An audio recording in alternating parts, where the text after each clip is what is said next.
question d'apporter témoignage. Je citais d'autres personnes qui étaient là, parce que, mais pour se résumer sur les grands messages qui viennent de passer là, c'est important, ce que vous venez de dire là, d'intégrer ça à une démarche globale. Alors il y a bien sûr, je dirais sur le point de vue économique, c'est de regarder ce qui a un impact en productivité et autres. Il y a le point de vue global RH là-dessus, mais il y a surtout la question, un plan global HSE, en termes de prévention à la fois des télémesses et de l'ensemble, quelles sont les choses importantes. Alors, là d'entre vous, je vous pique votre micro, qui a envie d'intervenir. Je citais Alicia qui est pas là, mais il y en a peut-être d'autres de chez elle, donc vous avez envie de faire des trucs. Sinon, avant de sauter sur le micro, on a encore exactement 10 minutes pour sauter sur les micros. Oui, ils en sont archivés, ça fait beaucoup de bruit à côté, hein, c'est pas très incitatif. Beaucoup de salons sur la qualité du travail, et c'est globalement comme ça. Lionel, toi, tu vois un peu le. Ah, si, et là, c'est bien, et ce sera les pas trop hautes, pas trop à. Donc, si vous voulez dire deux mots, donc même consigner pour tout le monde, pour que ça soit vert, vous le mettez sous le menton et voilà. Moi, j'ai juste une question. C'est éthique, c'est ça. Voilà, et donc au niveau de l'énergie, le cas m'intéresse particulièrement, parce que ça va fonctionner. On a entendu qu'il y avait des analyses neurologiques de satisfaction sur les tests standardisés. Comment vous avez fait pour vous développer, vu que au niveau de maintenance, voilà, les standards en place. Merci. Merci à vous. Voilà, sinon le voilà. Alors, on a fait étudier fondamentalement bien pour comprendre que en termes de modalité, c'est un petit peu différent parce que dans le cadre du handicap, on est sur des cas individuels et spécifiques. D'accord. Comment on a fait pour pouvoir suivre et mettre en application les exosquelettes tout simplement en faisant des études. En cardiologue, on nous envoie sur le terrain et on suit vraiment fait des analyses de l'activité poussée au quotidien. C'est-à-dire qu'il faut effectivement pas se leurrer. Dans les équipes qui sont les autres chez LG Solutions, c'est impossible de faire le tour de l'ensemble des tâches que peut réaliser une personne. Donc ce qu'on fait, c'est qu'on essaye de cibler en amont, en échangeant avec la personne, parce que c'est la première experte de sa propre situation de travail. On essaye déjà de cibler quelles sont les familles de tâches qui sont les plus problématiques, qui génèrent le plus de contraintes. On regarde de manière un peu plus globale par rapport à cette typologie de métier, qu'est-ce qu'on a dans notre accidentologie, enfin des choses qui sont très classiques, mais après c'est vraiment l'étude in situ avec la personne au quotidien qui permet de déterminer dans quelle mesure le dispositif est acceptable ou pas. Après on fait le suivi sur un certain temps avec cette personne pour s'assurer de l'intégration, on fait des points de manière assez régulière.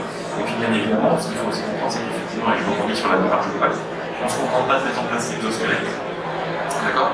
On essaie de manière beaucoup plus importante de balayer l'ensemble des possibilités qu'on a en termes de préconisation qu'on peut apporter. C'est-à-dire au niveau de l'organisation du travail, au niveau de l'équipe, au niveau du matériel, notamment si je prends le cas de cette personne-là, c'est un frigorisme où on a réactivé l'ensemble de son camion pour limiter aussi les phases de sollicitation sur le port de charge et ce genre de choses. Aujourd'hui, nous, c'est comme ça qu'on procède sur l'unité individuelle, en tout cas sur ce dispositif, parce qu'il faut rappeler quand même aussi qu'aujourd'hui, on a encore, en tout cas sur celui-ci, c'est ce qu'il faut spécifier sur un dispositif médical. C'est une technologie qui est encore en train de mûrir, et qui va mûrir encore plus, qui va évoluer. Voilà. Merci de mettre bien en avant les trois questions, c'est retour et suivi individuel très précis. Analyse collective, et là on en verra le point comment on peut l'objectiver avec les capteurs, et puis l'intégration globale. Je me souviens une petite question, allez-y. Alors maintenant il faut être court, je suis désolé. Hein. Je vais faire court. Pardon. Bonjour, merci pour vos interventions. Vous parliez d'analyse des besoins, qui est extrêmement importante. C'est une analyse des besoins qui est identifiée pour une personne, avec un matériel qu'on va retenir derrière. C'est-à-dire que, imaginons qu'il y ait du mouvement au niveau des services ou autre et que la personne s'en aille, il faut réinvestir dans un nouveau matériel adapté à cette personne. C'est du sur-mesure? Non, en fait, tout dépend. Merci. Une identification des besoins qui peut être faite par rapport à une tâche par une situation de travail, ça peut être une situation de travail, ça peut être par rapport à un secteur, par rapport à une personne. Tous les cas de figure sont envisageables. En fait, tout dépend de la problématique que vous avez. Donc, tout est ouvert. Par contre, c'est à vous de définir ce périmètre Et en fonction du périmètre, bien entendu, c'est ce qui va vous permettre de savoir ce que vous allez pouvoir faire derrière, ce que vous allez pouvoir choisir. Moi, j'ai des secteurs où j'ai un agent qui a besoin d'un exosquelette particulier. On a fait pour lui, c'est cet exosquelette-là, il n'y a que lui qui l'utilise. En gros, c'est pareil faire avec. Et on a tous les cas de figure. On a des cas de figure où c'est pour une tâche particulière, il y a des exos qui sont mutualisés et les agents qui font cette tâche, c'est pas l'exosquelette. Tous les cas de figure. Et ça, c'est à vous de le déterminer au départ. Par contre, si vous le déterminez mal, si vous l'analysez mal, forcément derrière, il y aura des frustrés et ça ne marchera pas. Merci là aussi de la question parce que c'est vraiment, je dirais, dans n'importe quoi, mais plus particulièrement dans une tech qui est en train de se mettre en place là, c'est vraiment le passage de la phase expérimentation proto à une phase, j'allais dire, d'acculturation complète avec effectivement transmission d'une équipe à une autre. De votre côté, Romain, comment vous ressentez à cette question-là? Et puis, quelqu'un a encore envie du... je viens. Oui, allez-y, Romain. Je dirais que pour les exosquelettes, pour d'autres technologies, j'ai mis 3 critères qui sont, je retiens vraiment, l'utilité, l'utilisabilité et l'acceptabilité. L'utilité perçue par l'opérateur, est-ce qu'effectivement, est-ce qu'il est soulagé, est-ce qu'il y a une fluidité, est-ce que l'exosquelette accompagne son geste professionnel de soutien dans le développement. L'utilisabilité, c'est-à-dire est-ce qu'il ne vient pas contraindre d'autres activités, par exemple le déplacement, la conduite, je vous ai montré des exemples. Effectivement, il y a un soulagement au niveau dorsal pendant la prise, mais en même temps une contrainte quand on conduit, parce qu'on fait la préparation du moment, on fait aussi la conduite. Par contre, l'activité de conduite qui est très répétée aussi était contrainte par les eaux. Donc là, on a une utilisabilité pas bonne. Et puis l'acceptabilité, bien évidemment, on parle d'opérateurs augmentés, travailleurs augmentés. Pour certains, dans le regard, c'est aussi un travailleur diminué. Il y a aussi des conventions qui font des conventions d'effort dans l'entreprise.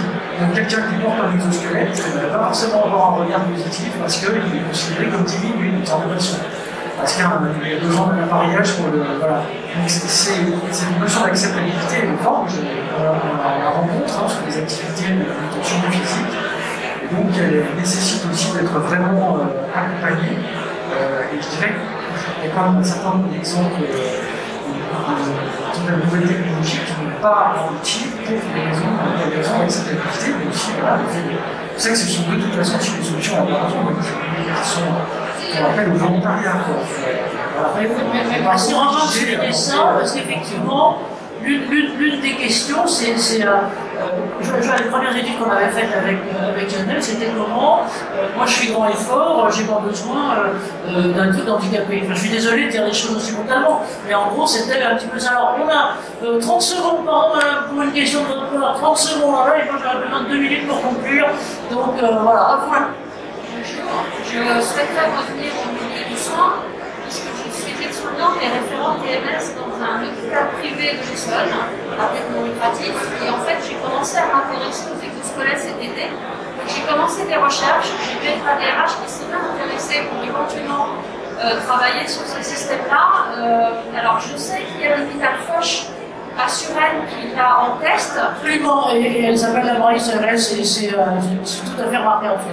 Voilà, et du coup j'aurais souhaité avoir des renseignements dessus, pouvoir échanger et voir s'il était possible, du coup, s'il y a d'autres hôpitaux qui ne le font pas. Et pouvoir avoir des renseignements pour pouvoir les rencontrer et échanger et voir s'ils seraient adaptés ou pas du coup à notre établissement.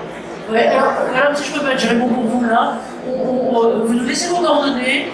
Et on a déjà organisé, donc je vous mettrai le lien, un truc sur quelques expériences en milieu hospitalier, et avec la PHP et d'autres, et notamment aussi on a comme projet de faire quelque chose d'un peu systématique là-dedans, parce que en France, vous avez raison, on est tout à fait en retard, genre par exemple dans les EHPAD, dans l'équivalent des EHPAD en Grande-Bretagne.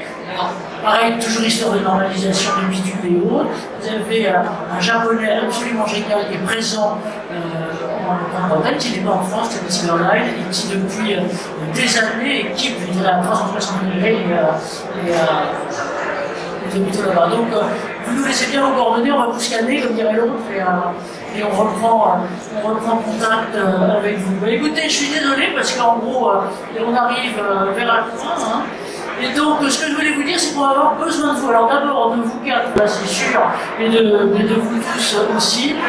Ce qu'on s'est fixé comme projet avec Lionel, c'est sur 2022 de faire une enquête sur, j'allais dire, les exosquelettes, pas après-demain, mais horizon 2030, c'est tout de suite, hein, c'est le temps, en gros, à la fois vu du côté des utilisateurs, sur les besoins, sur ce qui ira. Moi, je vais vous dire par exemple, j'ai eu une très longue discussion il y a quelques jours avec quelqu'un qui ne pouvait pas être là aujourd'hui, d'Airbus, sur ces questions-là, et qui me donne une idée, bah écoutez, voilà, Marie, voilà, l'organisation, pour nous, l'organisation ne va pas. Sur les utilisations, mais aussi sur les conceptions, sur les modèles, on voit qu'on va vers toujours plus d'allègement, mais est-ce que le rêve d'un truc qui pourrait faire tout est bon ou au contraire, est-ce qu'on va avoir des segmentations par type de geste, type de posture ou autre? Et donc, on va, encore une fois, si on a vos adresses, et on va demander on va ouvrir une enquête là-dessus, on fera des points réguliers avec vous, à Nantes si vous pouvez, mais sinon on les fera aussi en distanciel de ce côté-là. Voilà, merci à vous, et puis si vous avez envie de la suite, je dirais que la suite c'est demain à 10h, cette fois-ci sur les capteurs, parce qu'il est vraiment sur un type de tech qui a besoin de mesurer, et qui permet de mesurer, d'évaluer, d'objectiver complètement les essais de ce côté-là. Puis je vous demanderai surtout qu'on l'applaudisse, parce que j'ai frustré un maximum. Merci à vous, merci de nous avancer. Et maintenant retenu et de vous avancer sur la suite. Et donc, replay, on vous enverra le lien la semaine prochaine.